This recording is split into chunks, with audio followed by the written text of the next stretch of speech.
Okay, in this tutorial, I'm going to discuss with you how to select an appropriate statistical technique when you are interested in investigating whether two variables are related to each other. Now, there are two statistical techniques that are very similar, and they're conducted in a very similar way that you can use to do this. And one of them is the Spearman rank, which you can see on the screen. And the second one is known as the Pearson's product moment correlation coefficient, or simply just known as the Pearson's test. Now, which one is more appropriate? I'll get to that towards the end of this tutorial, but let's just first of all think about why would you select this particular method. Well, as I said, you need to have two variables, and you have to suspect that these two variables may be correlated. What I mean by that is that as one changes, the other changes. One of those two variables would be what we call the independent variable, and it would influence the other variable, which we would call the dependent variable. So, for example, if we were investigating the relationship between the number of vehicles driving down a road and the noise pollution generated by those vehicles, the number of vehicles driving down the road would be the independent variable, and it would influence the noise levels, because clearly cars create noise, noise doesn't create cars. Okay, so you see the relationship. Now, if we suspect, the first phase we would do in order to determine whether we can do a statistical test would be a scatter graph like we can see here. And if our scatter graph returned that kind of result, it would probably be prudent not to conduct either of the tests. However, if we were to see a relationship that looked something like this, or even this one here, we might be seeing this would be quite a strong positive correlation. And what that means is as one variable goes up, as the X variable goes up, so does the Y. This one would suggest a negative relationship. So as the X variable increases, the Y variable decreases. And this is a positive relationship also, but it's not quite as strong as this one up here because the scatters are spread further away from the line of best fit. Okay, and if all of the plots are very close to the line of best fit, that would suggest a strong correlation. Now, the problem with scatter graphs is they are just visual suggestions that a relationship exists between two variables. They don't mathematically prove it. And that's the first strength of using either a Pearson test or a Spearman test, because they actually can give you a strength of statistical test. So if we have a little look at this, for example, we are looking at the number of shops along a transect moving away from a central point in a city center. And we're looking at the price of goods being sold. And what we can see is that shops that are very near the city center, like this one here, are selling goods at a very high price. And as we move away, the value of that is dropping. Okay, so there's a negative relationship there, and our scatter graph is suggesting that.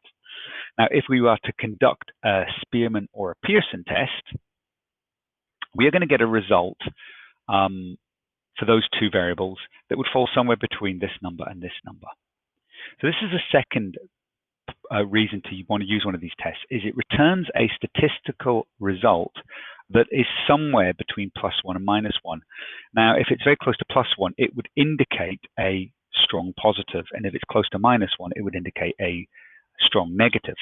So the first thing we can do when we've completed the test is determine the type of relationship we actually have. We're not just basing it on a visual observation, we're actually basing it on a mathematical result.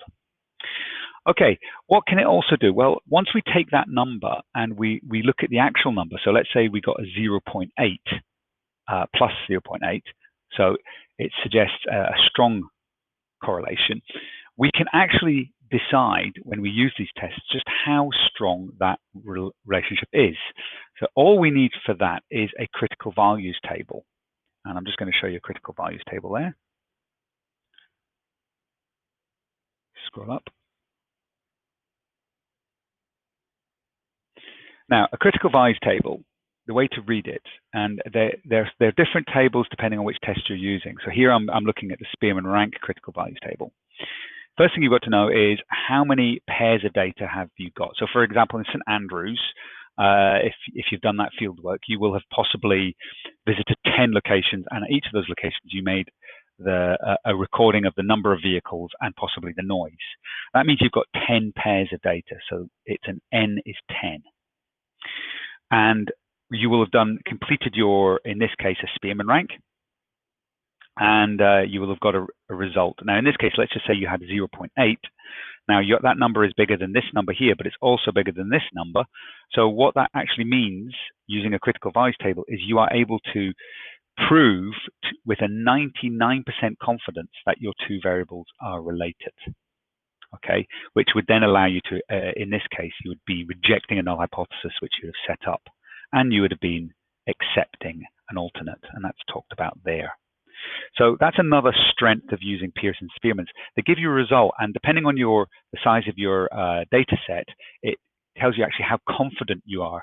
Now, if you couldn't get to this number, but you could get higher than this number, then you'd be saying that you're 95% confident that there's a significant relationship between the two variables.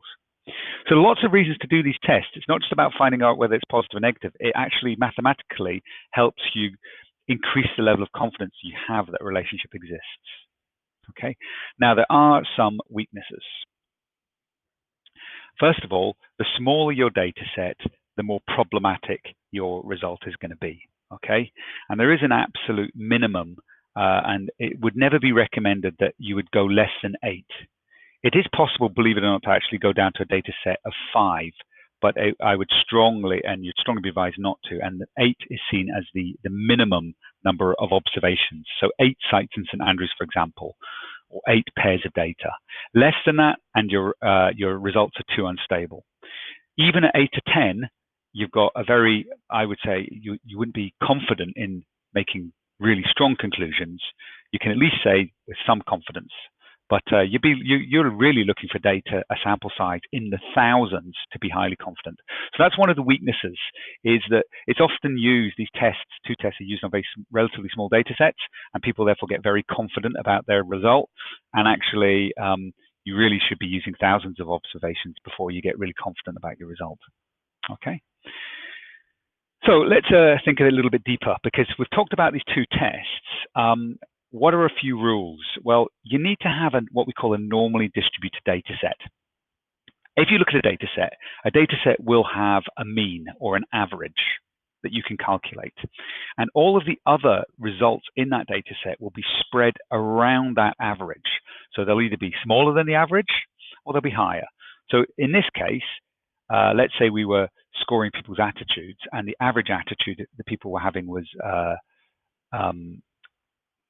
0.75 as an overall score, and that most people were giving that as a score. And we can see that we've got roughly the same amount of people that were above that, and roughly the same amount of people that were below that average. So that's what we call a normal distributed data set. And if we have a data set that where each of the values you have in your data set is evenly spread around your mean, then you should go ahead and can conduct a Pearson or a Spearman. If your data set is very skewed, so you have lots of small values, huge number of small values, but then a big spread, a big kind of distance, and a few very large ones that are significantly larger, or the other way around, you've got a few loads of large values and a few small, you've got a very abnormal data set, or what we call a skewed data set. And in that case, I wouldn't be conducting either of these tests with that set. So you have to, it's one of the weaknesses is you must have a normally distributed data set if you're going to conduct the test. Okay. Now, there are a few other key things to bear in mind about these two tests. Why do a Pearson over a Spearman? Okay, so you're always going to aim to do a Pearson's test. It is the mathematically much stronger test to do. Okay, and you should always aim to do it.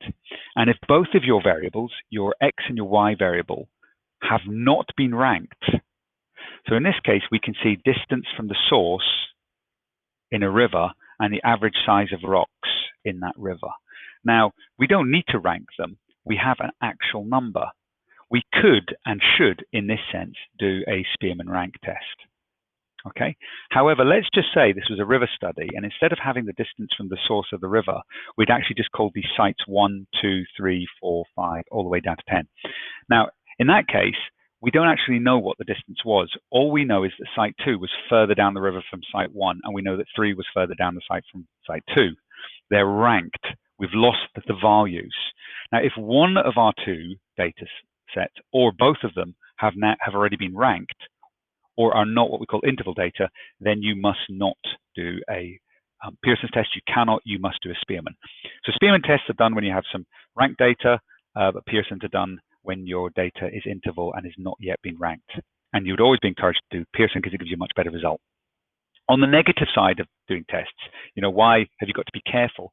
Well, you've got to be mathematically confident. You've got to be able to complete a formula. So here's the Spearman formula. You've got to be able to rank data sets that you can see in this example. You've got to know what the result means, and you've got to be able to be confident comparing it to critical values tables. And for a lot of people, that can be quite mathematically overwhelming.